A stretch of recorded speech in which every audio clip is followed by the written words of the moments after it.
Good morning everyone. आज का the Hindu हम स्टार्ट करते हैं, जिसमें पहला इम्पॉर्टेंट आर्टिकल रिलेटेड है एमजी नरेगा के बारे में। जैसा कि हम जानते हैं, Mahatma Gandhi national rural employment guarantee act.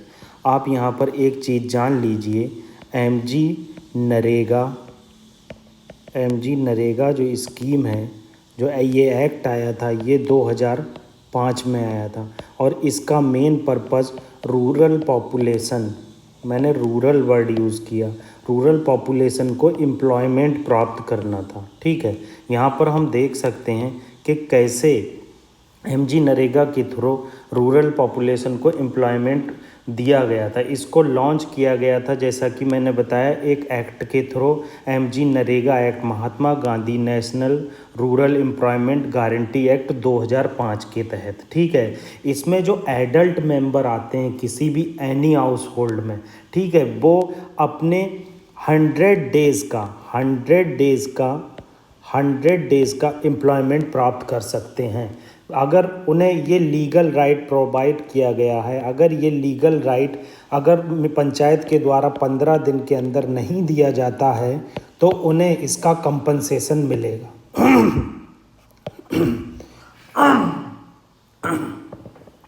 ठीक है, अगर ये लीगल राइट उनका ब्रीच होता है तो इसका उन्हें कंपनसेशन दिया जाएगा। आप यहाँ पर एक चीज़ बहुत अच्छे से नोट कर लीजिए, मैंने वर्ड यूज़ किया 15 डेज़।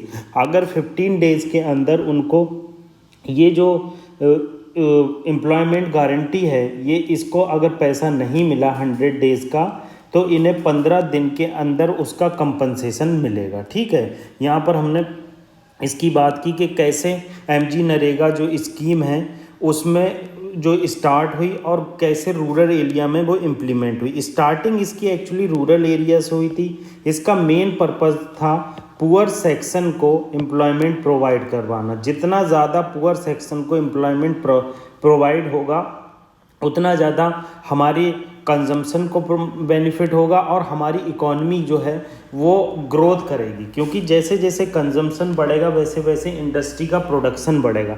जब इंडस्ट्री का प्रोडक्शन बढ़ेगा तो एम्प्लॉयमेंट बढ़ेगा और एम्प्लॉयमेंट बढ़ेगा तो इकॉनमी ऑटोमेटिकली रन करेगी। तो यहाँ पर हमने देखा कि एमजी नरेगा के बेसिक्स क्या हैं, मगर इसमें बहुत सारे इशूज़ भी हैं। जैसे कि मैंने आपको पहले बताया था, ये एक डिमांड ड्रिवन स्कीम है। डिमांड ड्रिवन स्कीम कौन सी होती हैं? जिसमें डिमांड ड्रिवन स्कीम्स जो होती हैं वो होती हैं जिसमें पर्टिकुलर पर्सन डिमांड करता है 100 डेज़ एम्प्लॉयमेंट का। अगर वो डिमांड उसकी 15 दिन में फुलफ़िल नहीं होती है तो पंचायत के द्वारा उसको जो है कंपनसेशन दिया जाएगा, जिसे हम अनएम्प्लॉयमेंट अलाउंस कहते हैं।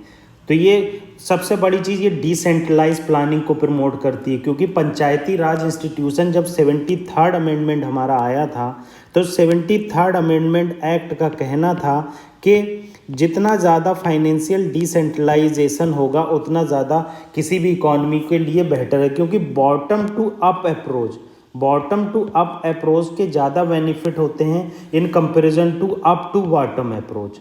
इसीलिए बॉटम टू अप अप्रोच को इसमें संज्ञान दिया गया था। ये बहुत सारे सस्टेनेबल डेवलपमेंट प्रोडक्ट को भी, हमारे सस्टेनेबल डेवलपमेंट गोल्स को भी कवर करता है। जैसे आपका नो पॉवर्टी, पहला हम जानते ही हैं, पहला sustainable development goal no poverty के बारे में बताता है।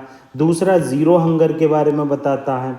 तीसरा जो है good health and well being के बारे में बताता है। ऐसे बहुत सारे ये जो है क्या कहते हैं हमारे सस्टेनेबल डेवलपमेंट गोल कवर करता। आप सस्टेनेबल डेवलपमेंट गोल डेली 1-2 बार या फिर हफ्ते में 1-2 बार ज़रूर देखिए। उससे क्या होगा, आपके जो है वो जो आपके बेसिक्स होंगे वो आसानी से क्लियर हो जाएंगे। ठीक है, अगर आप सस्टेनेबल डेवलपमेंट गोल को कवर करते हैं तो आपके बेसिक्स क्लियर हो जाएंगे। जैसे कि मैंने बताया कि एमजी नरेगा बहुत सारे सस्टेनेबल डेवलपमेंट गोल को कवर करता है, जैसे नो पॉवर्टी पहला, दूसरा ज़ीरो हंगर, तीसरा गुड हेल्थ एंड वेलबींग, चौथा क्वालिटी एजुकेशन, ठीक है, पाँचवा जो है ये आपका जेंडर इक्वलिटी को प्रमोट करता है। ऐसे ही 8वां 9वां 10वां ये सब कवर करता है। तो यहाँ पर हमने बेसिक्स देखे, एमजी नरेगा जो स्कीम है वो कब इम्प्लीमेंट हुई, किस मिनिस्ट्री के अंदर इम्प्लीमेंट हुई, ये भी जानना बहुत ज़रूरी है। Ministry of rural development. जब भी आप ये चीज़ देखेंगे तो आपको ये एहसास होगा कि मिनिस्ट्री ऑफ पंचायती राज हुआ होगा, नहीं, मगर मिनिस्ट्री ऑफ रूरल डेवलपमेंट के अंदर ये स्कीम को इम्प्लीमेंट किया गया। तो आपको ये बेसिक चीज़ें याद रखना बहुत ज़रूरी है, ठीक है। अब आगे देख लेते हैं कावेरी वाटर मैनेजमेंट अथॉरिटी से related news. Kaveri water management authority हम पहले ही इसको डिस्कस कर चुके हैं कि आज़ादी के पहले मैसूर प्रोविंस ने ब्रिटिश गवर्नमेंट से करार किया था कि अगर जो वाटर का मैनेजमेंट है वो हम दोनों आपस में डिसाइड कर लेते। तो ये जो ब्रिटिश गवर्नमेंट और मैसूर डिस्ट्रिक्ट के बीच में जो करार था ये करीब 50 साल तक चला था। उसके बाद 1970 से ये डिस्प्यूट बहुत ज़्यादा बढ़ने लगा। 150 साल लगभग या 100 साल का ये जो था डिस्प्यूट था। तो उसके बाद ये बहुत ज़्यादा डिस्प्यूट बढ़ने लगा। उस डिस्प्यूट को ख़त्म करने के लिए हमारी इंडियन पार्लियामेंट ने एक inter state water dispute management बनाया। मतलब इसमें कावेरी वाटर डिस्प्यूट ट्रिब्यूनल बनाया गया। मैंने जैसे आपको बताई है कि आर्टिकल 262 के अंदर पार्लियामेंट के पास सोल राइट है, वो किसी से भी रिलेटेड लॉ बना सकती है, मतलब इंटर स्टेट वाटर डिस्प्यूट। देखो वाटर जो है वो एक्चुअली स्टेट सब्जेक्ट है, तो स्टेट सब्जेक्ट में सेंटर इंटरफेयर नहीं कर सकती, मगर इंटर स्टेट वाटर सब्जेक्ट जो है, इंटर स्टेट वाटर को हमारे कॉन्करेंट लिस्ट में रखा गया। और कॉन्करेंट लिस्ट में रखने के पीछे सबसे बड़ा रीज़न ये है कि इसके अंदर जो कन्फ्लिक्ट है उसको हम रिजॉल्व कर सकें, वाटर को एक अपर स्टेट से लोअर रेपरेरियन स्टेट को इजीली भेज सकें, इसका मेन पर्पस था। तो मैंने आपको कावेरी वाटर मैनेजमेंट एक्ट के बारे में बताया था और हम आगे भी डिस्कस करेंगे। तो जो इसमें सबसे इम्पॉर्टेंट चीज़ है, हमें पता होना चाहिए कि कावेरी रिवर का ओरिजिन कहाँ से होता है। जैसे मैंने आपको पहले बताया था, कावेरी रिवर जो है वो ताला कावेरी से ओरिजिनेट होती है, ताला कावेरी से ओरिजिनेट होती है। और ये रिवर जो है हमारे ईस्टर्न प्लेन में जाकर गिरती है, ठीक है, ईस्टर्न घाट में जाकर गिरती है, ठीक है। ये चीज़ हमने देखी थी। ये मेन रिवर जो है मेनली कर्नाटका और तमिलनाडु के बीच में है, मगर जब वाटर डिस्प्यूट हुआ तो 4 स्टेट के बीच में है, ये कर्नाटका, तमिलनाडु, केरला और पुद्दुचेरी। हमारी पुद्दुचेरी यूनियन टेरिटरी में भी इसका बेसिन जाता है, तो ये वाटर डिस्प्यूट वहाँ से भी रिलेटेड है, ठीक है। तो हमने यहाँ पर ये चीज़ जानी कि कावेरी का ओरिजिन कहाँ से होता है। मैंने ये सब आपको पहले बता चुका हूँ मैं, और आगे भी अभी डिस्कस करूँगा। तो कावेरी का हमने ओरिजिन जाना कहाँ से होता है। हमने जाना कि कावेरी जो है उसे दूसरा नाम पौन्नी के नाम से भी जाना जाता है। ये वेस्टर्न घाट के ताल कावेरी में ओरिजिनेट होती है, जो ब्रह्मगिरी हिल में स्टेट है। अब इसकी हम एक ट्रिब्यूटरी के बारे में बेसिक जान लेते हैं। इसकी ट्रिब्यूटरी जो लेफ्ट बैंक ट्रिब्यूटरी है, जब भी देखो कोई रिवर जिस दिशा से चलती है और जिसकी ओर चलती है तो वहाँ को अपना चलने का सिस्टम बना लेते हैं। मान लो ऐसे कोई रिवर चल रही है तो हम ऐसे सीना करके खड़े हो जाएंगे तो ये लेफ्ट हो जाएगा, ये राइट हो जाएगा।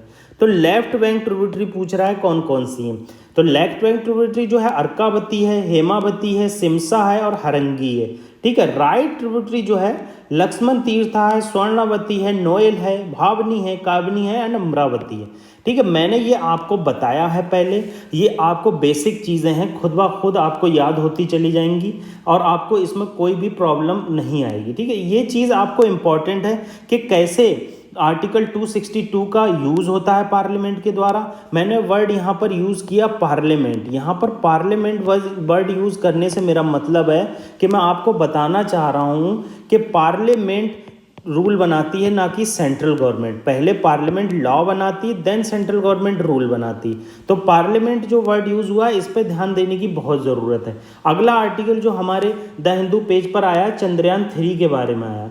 मैंने जैसे आपको पहले डिस्कस किया है कि चंद्रयान 3 में 3 पार्ट हैं, एक प्रोपल्सन मॉड्यूल है, एक लैंडर है और एक रोवर है, जिसमें हम लैंडर को विक्रम कहते हैं और रोवर को प्रज्ञान रोवर कहते हैं और प्रोपल्सन मॉड्यूल को प्रोपल्सन मॉड्यूल ही कहते हैं, ठीक है। इंडिया पहला एक ऐसा देश बन गया है जिसने अपने चांद पर सॉफ्ट लैंडिंग की है। यहाँ पर ये जानना बहुत ज़रूरी है, जैसे इंडिया जो है चांद पर लैंड करने वाला चौथा देश बन गया है, ठीक है। मतलब सॉफ्ट लैंडिंग जो कंट्री सक्सेसफुली मून पर लैंड किए हैं उसमें चौथा देश है, मगर इंडिया जो है सॉफ्ट लैंडिंग करने वाला पहला देश बन गया। तो ये चीज़ यहाँ पर जानना बहुत ज़रूरी है। इससे हमारे देखो इस मिशन के बहुत सारे इंपॉर्टेंस है। पहली बात, ये मिशन हमारे जो हमारी सोशल और इकोनॉमिक प्रॉब्लम है इसमें भी हेल्प कर सकता है, क्योंकि कोई भी इन्वेंशन होता है उसका ज़मीनी स्तर पर बहुत ज़्यादा बेनिफिट होता है। तो इस मिशन का हमें ज़मीनी स्तर पर भी बेनिफिट मिल सकता है। चंद्रयान 2 जो मिशन था उसके लॉन्च होने के बाद ये तीसरा मिशन लॉन्च किया गया, क्योंकि चंद्रयान 2 में हमारा लैंडर लॉन्च नहीं हो पाया था, उससे हमने ऑर्बिटर की हेल्प ली थी, ठीक है। तो ये चीज़ यहाँ पर देखेंगे। चलिए आज का हम पॉलिटी का पहला क्वेश्चन डिस्कस कर लेते हैं कि पॉलिटी का पहला क्वेश्चन किससे रिलेटेड है। मैंने कि जैसा कि आपको प्रॉमिस किया है हम पॉलिटी थ्रू एमसीक्यू पूरा डिस्कस करेंगे, तो उसी दिशा में ये नेक्स्ट क्वेश्चन है डायरकी के बारे में। पूछ रहा है under the system of dyarchy the provincial subject were divided into 2 parts, transferred and reserved subject. देखो प्रोविंशियल सब्जेक्ट की बात की इसने।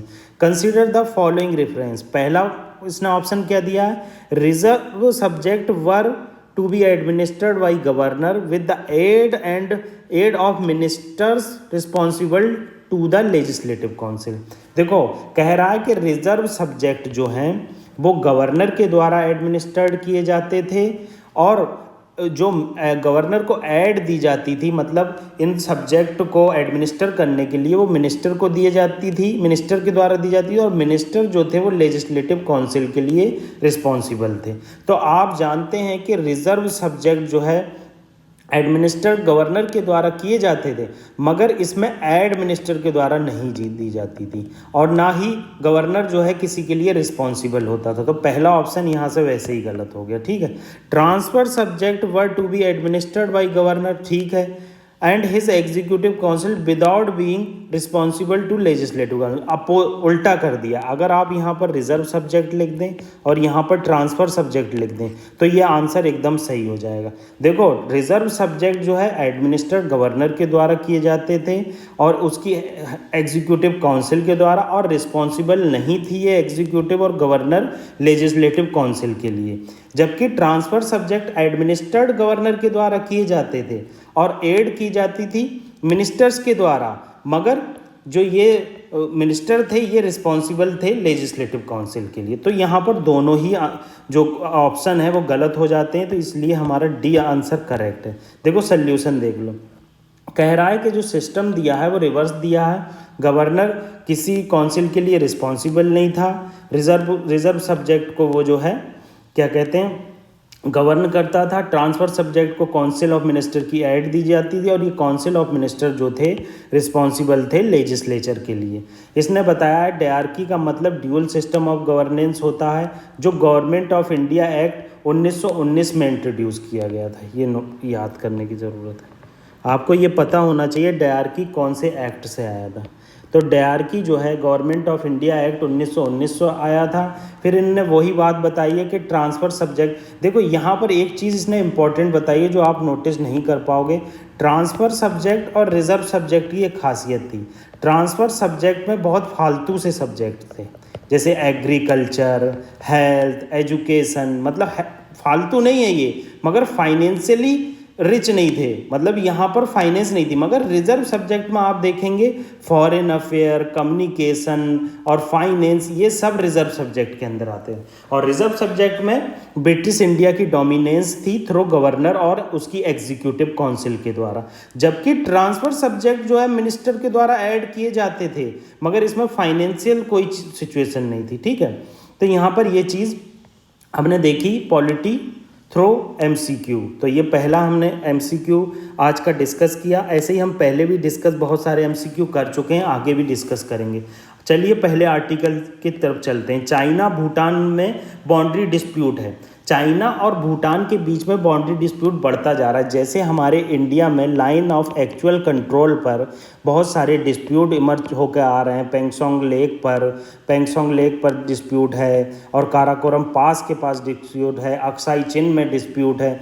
तो उसी तरह से चाइना और भूटान के बीच बहुत सारे ऑनगोइंग मिलिट्री स्टैंड ऑफ चल रहे हैं। तो यहाँ पर मैंने एक चीज़ हाईलाइट की है, मैंने चाइना और भूटान के बीच जो कन्फ्लिक्ट चल रहे हैं उसमें बताया कि डोकलाम, गैमोचैन, बतंगला, सिंचेला, सैक्तेंग और अमोची यहाँ पर डिस्प्यूट चल रहा है। अब ये इम्पॉर्टेंट इसलिए है, यूपीएससी डायरेक्ट पूछता है, रिसेंटली चर्चा में है गमोचैन, बतंगा और सिचेला, ये क्या चीज़ है? आप बता ही नहीं पाओगे ये भूटान की कोई जगह है। तो इसीलिए ये चीज़ इम्पॉर्टेंट है कि आप इसको अच्छे से लर्न कर लें।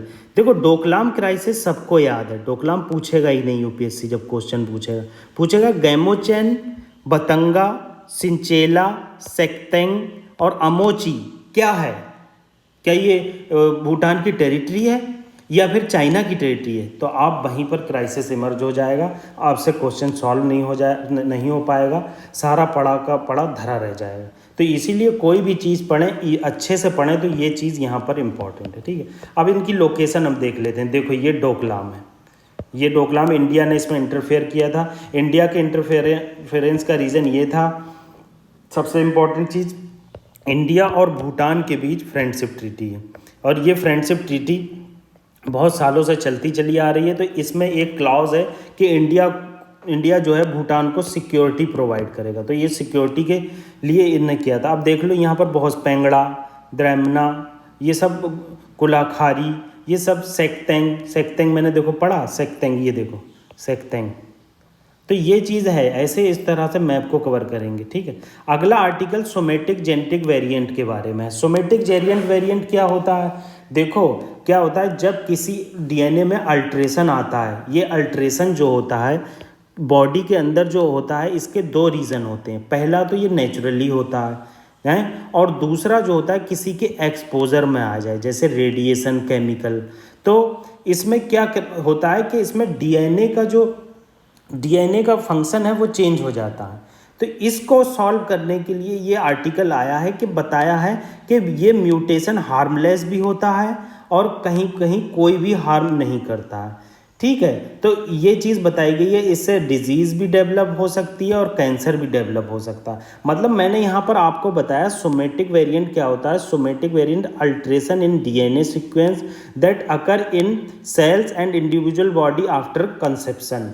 मतलब कंसेप्शन के बाद क्या होता है कि बॉडी में बहुत सारे चेंजेस आते हैं। तो सेल्स के अंदर डीएनए होता है और डीएनए में सीक्वेंस में बहुत ज़्यादा अल्ट्रेशन आता है, तो इसी को एरर कहते हैं डीएनए में, ठीक है। इसी एरर की वजह से बहुत सारे माँ के पेट में बहुत सारे चेंजेस हो सकते हैं, बहुत सारी प्रॉब्लम्स हो सकती हैं। यही को इसी में सोमेटिक जेनेटिक वेरिएंट में बताया गया। प्रोजेक्ट अंबर देख लेते हैं। प्रोजेक्ट अंबर देखने से पहले हम देख लेते हैं अंबर की क्या फुल फॉर्म है, जिससे हमारे अदर कॉन्सेप्ट क्लियर हो जाए। अंबर क्या है? Accelerated mission for better employment and retention. मतलब accelerated mission for better employment and retention. मतलब इसका मेन एम, प्रोजेक्ट अंबर का मेन एम है, ये प्रोवाइड करेगा क्लाउड स्किल ट्रेनिंग को, और ये मिनिस्ट्री ऑफ स्किल डेवलपमेंट और प्राइवेट पार्टनरशिप जो है जनरल इंडिया फाउंडेशन और Amazon web service India private limited के द्वारा की गई है, ठीक है।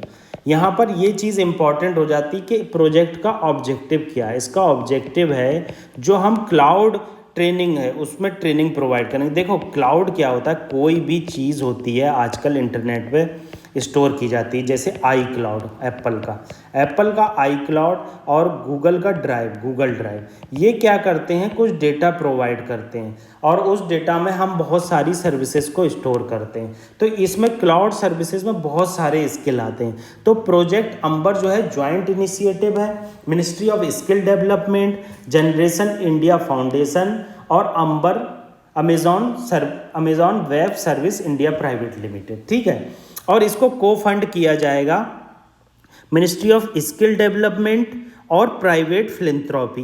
मिनिस्ट्री ऑफ स्किल डेवलपमेंट जो संकल्प प्रोग्राम गवर्नमेंट ने लॉन्च किया था, उसके अंदर इसको फंड करेगी। देखो संकल्प प्रोग्राम की मैं आपको स्किल फुल फॉर्म बता देता हूँ। Skill acquisition and knowledge, skill acquisition and knowledge awareness, skill acquisition and knowledge awareness for livelihood promotion. मतलब ये स्कीम जब लॉन्च की गई थी तो इसको लॉन्च करने के पीछे स्किल को इन्हेंस करना था। बहुत सारे स्किल जो होते हैं हम लोग गेन नहीं कर पाते हैं, तो इसको प्रमोट करने के लिए, एम्प्लॉयमेंट जनरेट करने के लिए क्वालिटेटिव और क्वांटिटेटिव स्किल गवर्नमेंट ने इंट्रोड्यूस किए थे। देखो ये स्कीम, संकल्प स्कीम 2018 में लॉन्च हुई। आपको मैं मेन चीज़ बता दे रहा हूँ, ये सेंट्रली स्पॉन्सर्ड स्कीम थी। मैंने सेंट्रली और सेक्टर और सेंट्रली स्पॉन्सर्ड स्कीम में डिफरेंस आपको बताया है, ठीक है। और दूसरी बात ये है कि इसमें असिस्टेंट प्रोवाइड की गई थी वर्ल्ड बैंक के द्वारा। तो इस स्कीम की इम्पोर्टेंस इसलिए हो जाती है। देखो skill acquisition and knowledge, skill acquisition and knowledge awareness for livelihood promotion. For livelihood promotion का मतलब ही है कि आपको स्किल दिया जाएगा, शॉर्ट टर्म स्किल प्रोवाइड किए जाएंगे ताकि आप लिवलीहुड को अच्छे से प्रमोट कर सकें, ठीक है। और इसकी जो इम्प्लीमेंटिंग एजेंसी थी वो नेशनल स्किल डेवलपमेंट मिशन है, और मिनिस्ट्री जो है ministry of skill development and entrepreneur है, ठीक है। तो यहाँ पर हमने ये चीज़ जानी कि कैसे प्रोजेक्ट अंबर स्कीम को फंड मिलेगा, संकल्प स्कीम का क्या यूज़ है, प्राइवेट फिलेंथ्रोपी क्यों क्लाउड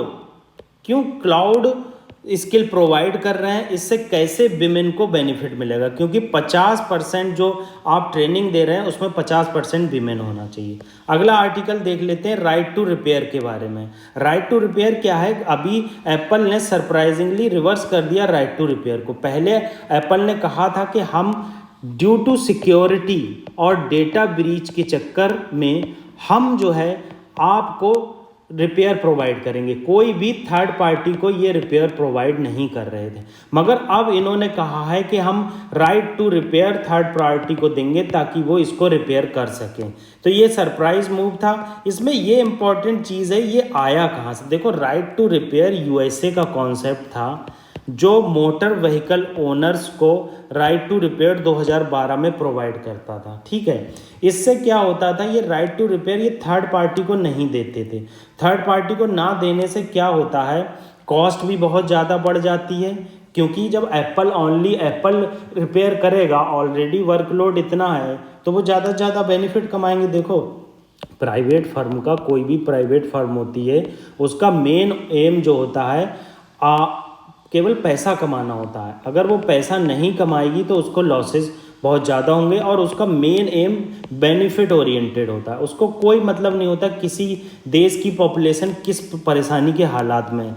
तो ये देखो whims of manufacturer for repair, मतलब वो अपनी विम्स पे चलेंगे, वो कुछ भी करेंगे। मतलब कहेंगे 10,000 की डिस्प्ले पड़ेगी, 50,000 की डिस्प्ले पड़ेगी। मगर अगर right to repair third party को दे दिया जाता है तो इससे क्या होगा, न्यू डिस्प्ले का ओरिजिन होगा, और जो थर्ड पार्टी है जब रिपेयर करेगी तो कॉस्ट इफेक्टिव वे में करेगी। यही चीज़ बताई गई है। इसमें सबसे ज़्यादा इंपॉर्टेंट चीज़ मुझे यही लगी है, राइट टू रिपेयर का ओरिजिन कहाँ से हुआ, ठीक है। तो आज के हमने आर्टिकल डिस्कस किए, हमने बहुत सारी चीज़ें मनरेगा के बारे में जाना, चंद्रयान मिशन के बारे में जाना, सोमेटिक जेनेटिक वेरिएंट के बारे में जाना, चाइना भूटान टेरिटोरियल डिस्प्यूट के बारे में जाना, संकल्प मिशन के बारे में जाना, प्रोजेक्ट अंबर के बारे में जाना। इसी तरह आप हमसे जुड़े रहिए, ज़्यादा से ज़्यादा हमारे चैनल को सब्सक्राइब कीजिए और दोस्तों को शेयर कीजिए। Thank you very much.